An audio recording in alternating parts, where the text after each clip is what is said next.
This is an RNZ podcast. Hello, I'm Simon Morris. Of all the unreliable words on the screen, the least reliable are these, based on real-life events.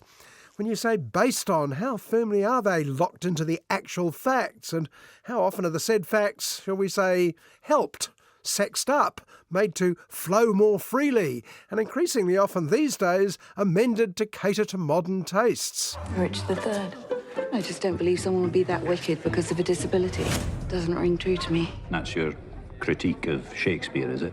Doesn't ring true. Of course, the trouble with real-life events is they very rarely fit into a standard appealing story, one that will come out satisfactorily in 2 hours or so.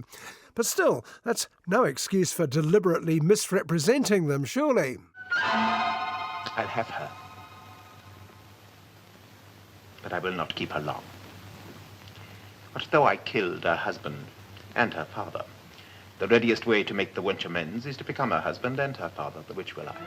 Well, don't be ridiculous. People have been fiddling with the facts ever since Shakespeare decided that Richard III played better as a scenery-chomping villain than as a boring, hard-working royal who fell foul of the Tudors. And when Republican France needed a rather more unappealing version of Queen Marie Antoinette, why let the facts get in the way of a good one-liner? And when they went to the Queen to tell her her subject had no bread, do you know what she said? Let them eat cake. That's such nonsense. I would never say that.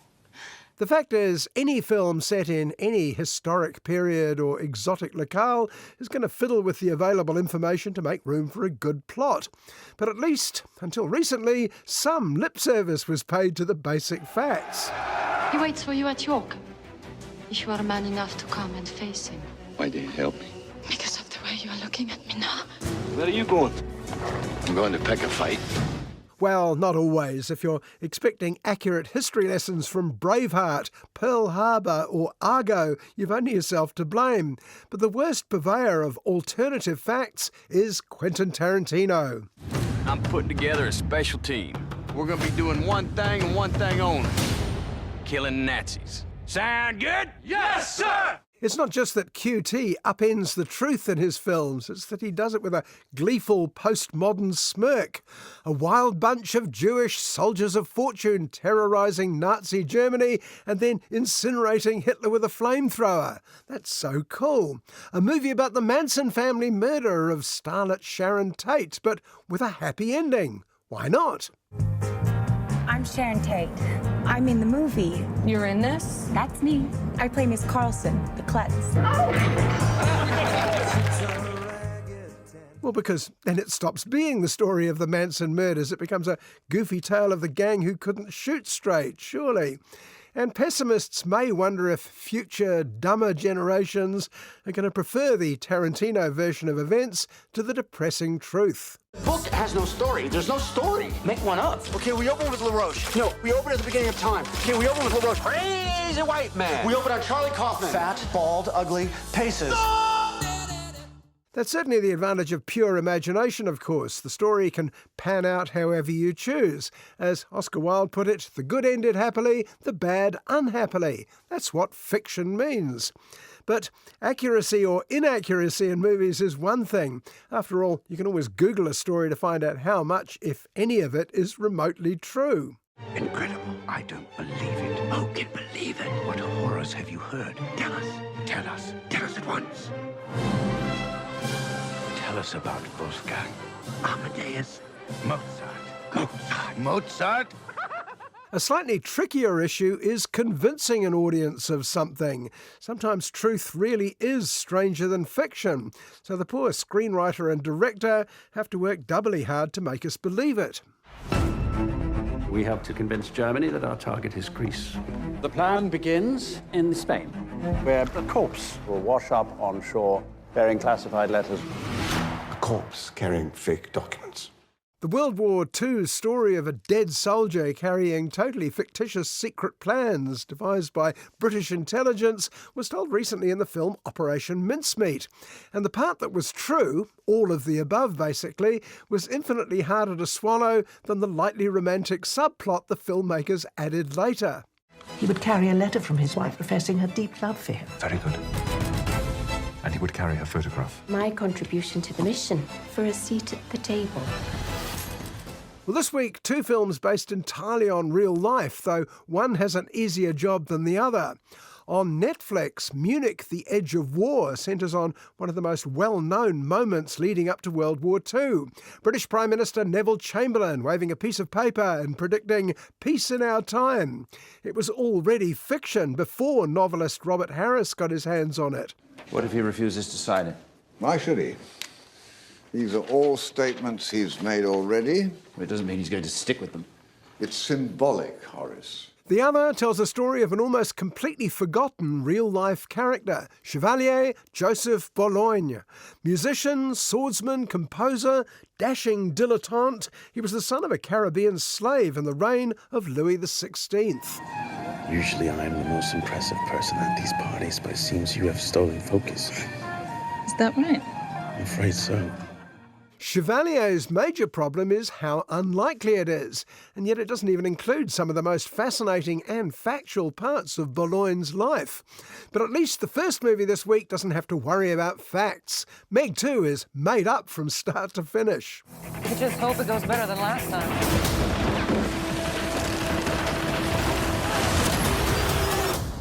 What happened last time? You don't want to know. The original Meg was mostly shot around New Zealand, with Jason Statham taking on a gigantic prehistoric shark, a megalodon. Providing backup were Kiwi star Cliff Curtis, Chinese celebrity Bing Bing Lee, and a cute little Chinese moppet called Sophia Kai. Cliff and Sophia return with the Stath, though both New Zealand and Bing Bing Lee were abandoned before Meg 2, The Trench. This is truly a terrible idea. I've been training her since she was a pup. We have a special bond. The Trench being the famous Mariana Trench, the deepest part of the ocean anywhere, and the home of the last movie's invading megalodons. For the second film, director Ben Wheatley decides we need an historical recap. Flashback 65 million years.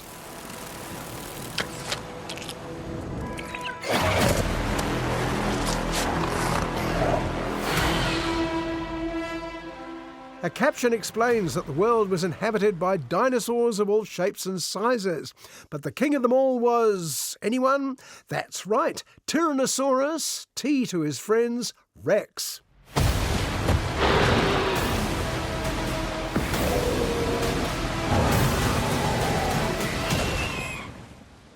But was it really? What's that hurtling in from the sea and aiming at our carnivorous friend? It's a big galumphing mega shark, rather poorly animated it has to be said.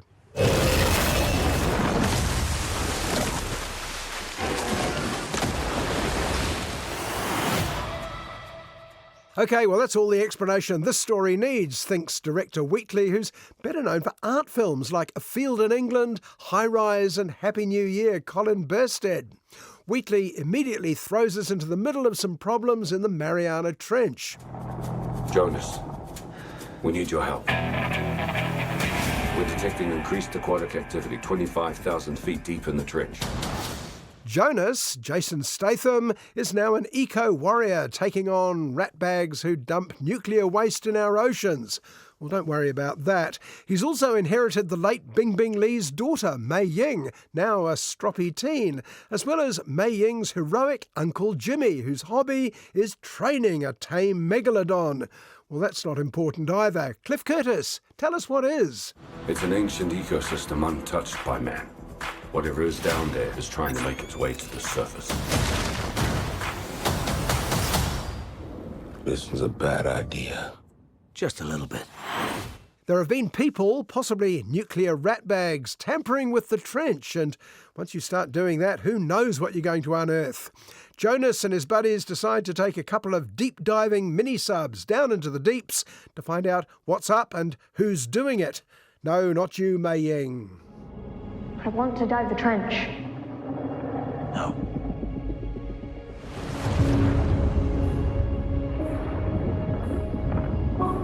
Why not?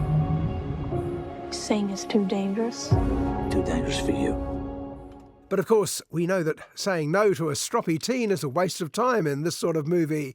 Meg 2, The Trench is firmly aimed at a family audience, much to Jason Statham's disapproval, I gather. This means not much swearing, but plenty of enthusiastic, if bloodless, violence. And it also means that Mei Ying gets to stow away on the sub. Mei Ying? You gotta be kidding me. I see that you're angry, but I believe that this is a reasonable and responsible decision. Let's explore. Okay, so far so good. Once we get down to 25,000 feet or so, it's anybody's guess what we're likely to find down there. Is it really? Well, no, not really, because we've all been waiting for the moment when we're attacked by bigger and better Megs. Jonas, we've got company. That's the biggest Meg I've ever seen. Biggest Meg anyone's ever seen. That's the apex predator. But it turns out there are bad guys on the loose in the trench as well as Megs. They've been mining valuable minerals down there. Minerals they discovered were ripe for the picking. How did they discover that, you may ask? Look out! What's that behind you? Stop asking questions and run for your life. Everybody out of water! Sir! Get back on the boot! Sir! Get out of water! Get back on the boot! In fact, whenever I wondered what exactly was going on in terms of any sort of plot, there'd be another attack from giant prehistoric sharks, including Uncle Jimmy's pet one that got away while we weren't watching. Go! We've never seen this before. They hunted it back.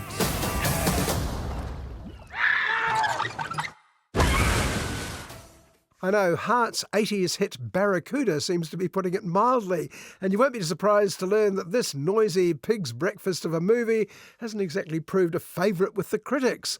Even by Jason Statham's usual standards, Meg 2, The Trench is wildly incoherent. Everybody make it to the station! You can make it! Keep going!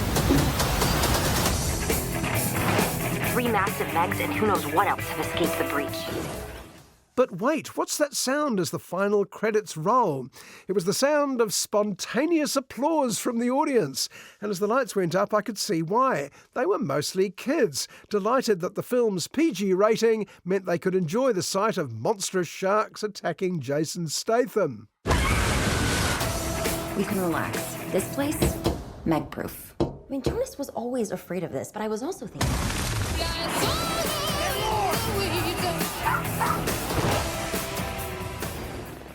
They loved it and couldn't care less, and it made no dramatic sense whatsoever. Did it have gigantic sharks? Yes, it did. Did it have a few jokes, including a callback to that cute little doggy from the first Meg? Absolutely.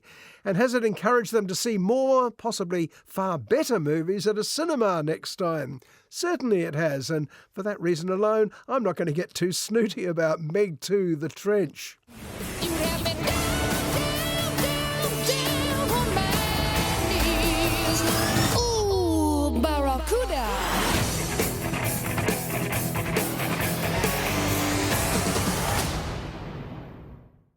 While you're watching the film Chevalier, it's easy to dismiss it as a far-fetched bit of fiction, something from the soapy Bridgerton school, an excuse for a more diverse cast to dress up in an all-purpose Hollywood costume drama. Far from it. Not only is the story of Joseph Boulogne true, it barely covers the facts. Welcome to Paris, Joseph. Monsieur, I fear this will not be a kind place to such a boy. Boy has talent, but one in particular that is exceptional. Very well.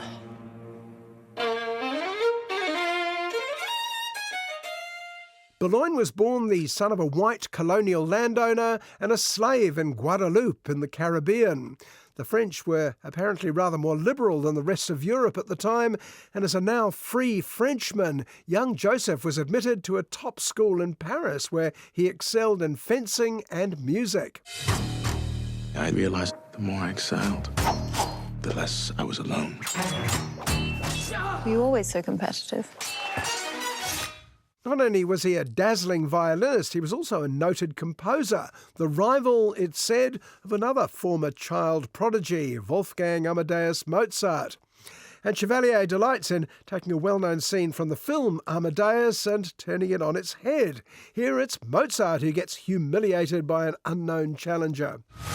The show-off who spoiled Mozart's concert. May I play with you, monsieur? Well, I hope this won't be embarrassing for you.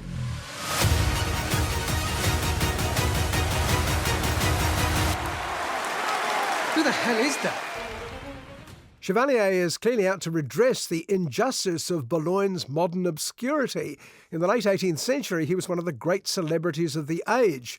Aside from his astonishing talent, he was young, good-looking and dashing. He moved in the highest social circles. He was even a particular favourite of Marie Antoinette.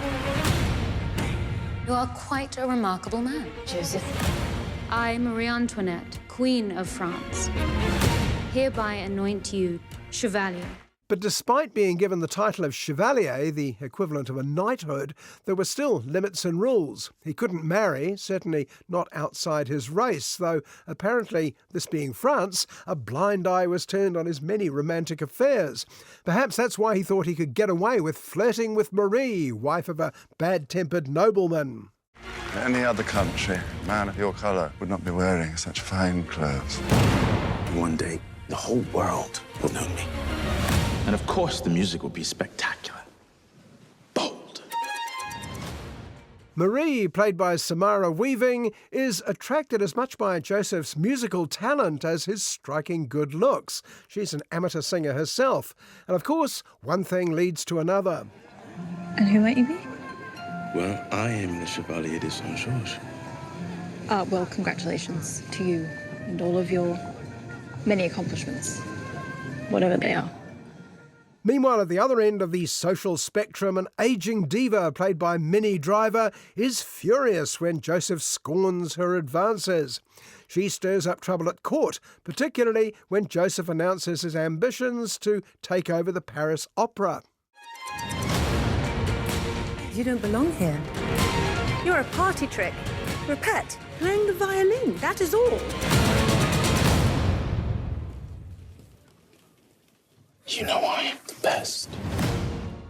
The Queen steps in and decides that the only two candidates are Joseph Boulogne and the German Christoph Gluck. She suggests a contest. The two will each write an opera and she'll pick the winner.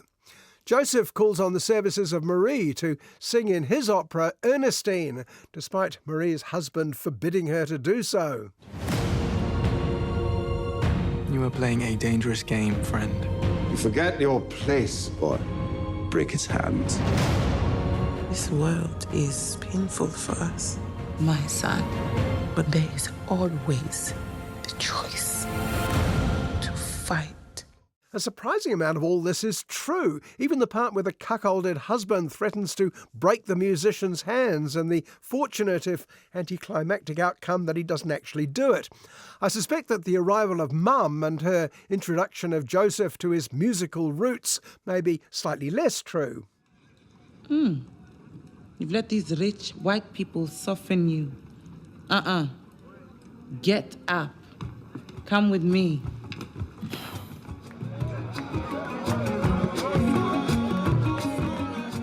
On the plus side, Chevalier looks terrific, particularly star Kelvin Harrison Jr.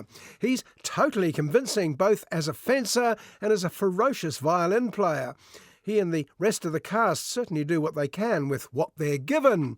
But my reservation is about what they're given. I'm putting on a concert. Let us fund the revolution. We cannot afford to make any more enemies. France is changing. You could be more influential than you know. Leverage it. Apart from regular clunky lines like this, the attitudes in the script remain relentlessly modern day, which is a shame because it's a story that's clearly worth telling. Joseph Boulogne was not only a brilliant musician, he was a hero to the growing anti-slavery movements in both Britain and America. They ask about you out there, you know? The people. They miss your music.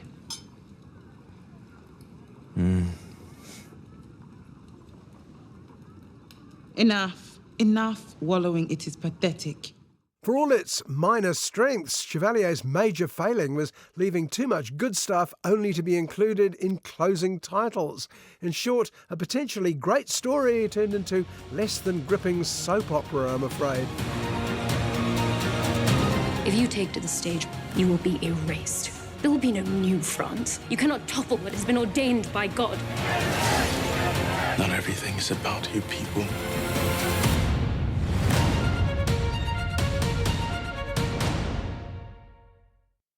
Which films make it to the cinemas and which ones have to make do with a screening on streaming services like Prime Video and Netflix is a bit of a mystery. I assume it's partly fashion and partly belief that films aimed at an older audience are more likely to pick them up at home. Really good to see you again. Was willst du von mir? Wir sind die letzte Hoffnung, Hitler zu stoppen. Case in point, an old-fashioned Second World War spy thriller showing on Netflix and based on a best-selling novel by Robert Harris called Munich, the Edge of War. It's an indication of how fertile the war years are for movie plots that I don't think I've ever seen one about the events surrounding Prime Minister Neville Chamberlain's futile attempts to stop Adolf Hitler with diplomacy. I believe the name Paul von Hartmann is known to you. Yes, sir. We were at Oxford together. Munich is the story of two estranged former friends, Englishman Hugh Leggett, German Paul von Hartmann. They fell out over Hitler. Paul was convinced the Führer wasn't as dangerous as he was painted by his enemies. 5 years later, he's drastically changed his mind as Hitler prepares to invade Czechoslovakia. Prime Minister Chamberlain, the best I've seen Jeremy Irons for ages, is adamant that peace must prevail. Men and women of Britain and the Empire. As long as war is not begun, there is always hope. In fact, Chamberlain is taking a delegation to Munich to persuade Hitler not to start another war in Europe. What he doesn't know is the existence of a document containing Hitler's real plans, one that Paul has secretly got hold of and will only pass on to his old mate Hugh. He has a document in his possession. We'd like you to go to Munich tomorrow and get the document. It's the sort of film that generally they don't make anymore, or at least not for cinemas. But on Netflix it benefits from a solid story from Harris, a decent script from the National Theatre's Ben Power, and good bilingual direction from the German Christian Schwockau, who cut his English language teeth on several episodes of The Crown.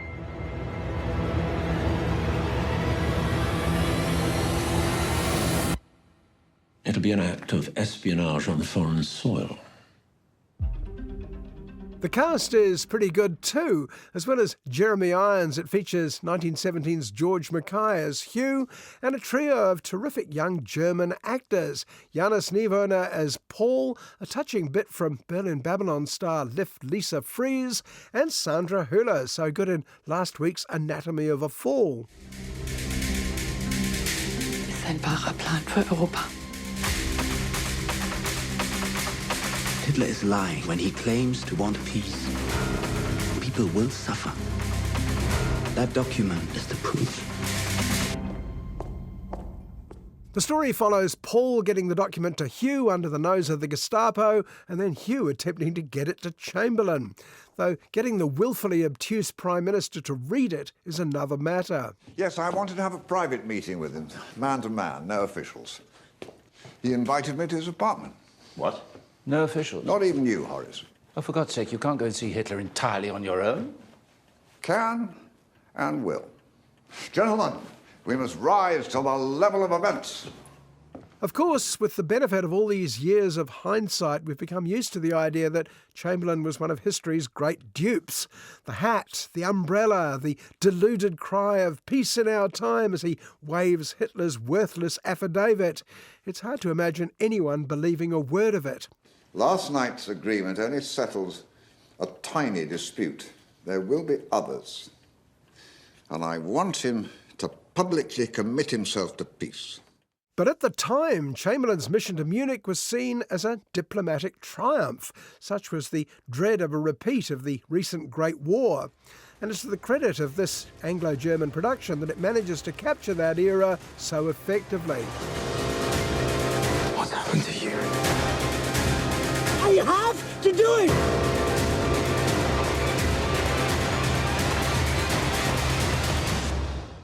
One of the great things a halfway decent historical drama can do is put us in the shoes of people who didn't know what was coming. The performance of Ulrich Matters as Hitler is rather more psychotic than usual. Matters was a better fit playing Goebbels opposite Bruno Gantz's Hitler in Downfall, but his scenes opposite Jeremy Irons are still chilling. Wohin wollen Sie?